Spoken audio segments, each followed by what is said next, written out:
Bonjour, nous allons voir dans cette vidéo la notion d'indépendance linéaire. Prenons à présent l'exemple suivant. Donc, on voudrait déterminer les scalaires C1, C2 tels qu'on a l'équation suivante. Cette équation est équivalente à un système de deux équations à deux inconnus. À la première équation, on a C1 moins C2 égale à 0. Et à la deuxième équation, on a C1 plus C2 égale à 0. Notons la première équation par 1 et la seconde par 2. En additionnant les deux équations 1 et 2, on obtient 2C1 égale à 0, ce qui fait que C1 est égal à 0. Maintenant, si l'on remplace C1 dans l'équation 2 de notre système, on obtient C2 égale à 0. Ainsi, on voit bien que C1, C2 étant égal à 0, 0 est l'unique solution de notre équation. On remarque aussi qu'aucun des deux vecteurs 1, 1 et moins 1, 1 n'est multiple scalaire de l'autre. On dit dans ce cas-là que 1, 1 et moins 1, 1 sont linéairement indépendants. Considérons maintenant la deuxième équation. Cette dernière est équivalente à un système de deux équations à deux inconnus, où à la première équation, on aura C1 moins C2 égale à 0, et à la deuxième équation, C1 moins C2 égale à 0. On voit bien que ce système se réduit à une équation C1 moins C2 égale à 0, ce qui fait que C1 égale à C2. Donc, on voit bien qu'on a une infinité de solutions. Prenons par exemple C1, C2 égale à 1, 1, moins 1, 0, 0, etc. D'autre part, on remarque que le vecteur moins 1 peut s'écrire comme étant moins 1 multiplié par le vecteur 1, 1. Donc, moins 1 s'écrit comme un multiple scalaire du vecteur 1, 1. Dans ce cas-là, les deux vecteurs sont dits linéairement dépendants. En général, on a la définition suivante.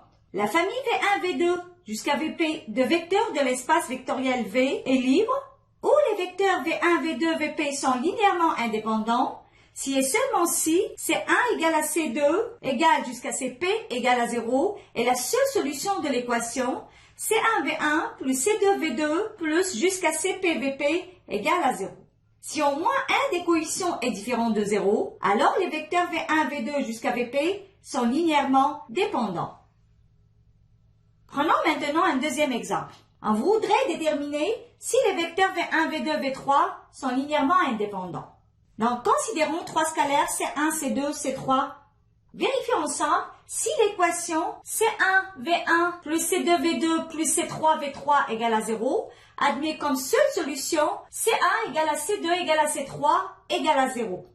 Donc, cette équation est équivalente à un système de 4 équations à 3 inconnus, où à la première équation, on a 3C1 moins 5C2 moins 9C3 égale à 0. À la deuxième équation, on a 8C1 plus 7C2 moins 6C3 égale à 0. À la troisième équation, on a moins 5C1 moins 8C2 plus 3C3 égale à 0. Et à la quatrième équation, on a 2C1 moins 2C2 moins 9C3 égale à 0. Pour la résolution de ce système, on doit procéder par l'élimination de Gauss. Donc, dans un premier temps, on va devoir représenter ce système par sa matrice augmentée. Donc, on considère ici la matrice augmentée associée à notre système. En effectuant des opérations élémentaires sur les lignes, on trouve le système qu'on va noter par 2. Donc, notons le premier par 1 et le second par 2. Du système 2, on a à partir de la première équation C1 égale à 0, à la deuxième équation C2 égale à 0, à la troisième équation on a C3 égale à 0. Donc l'équation C1V1 plus C2V2 plus C3V3 égale à 0 admet comme solution unique C1 égale à C2 égale à C3 égale à 0. Ainsi, les vecteurs V1, V2, V3 sont linéairement indépendants.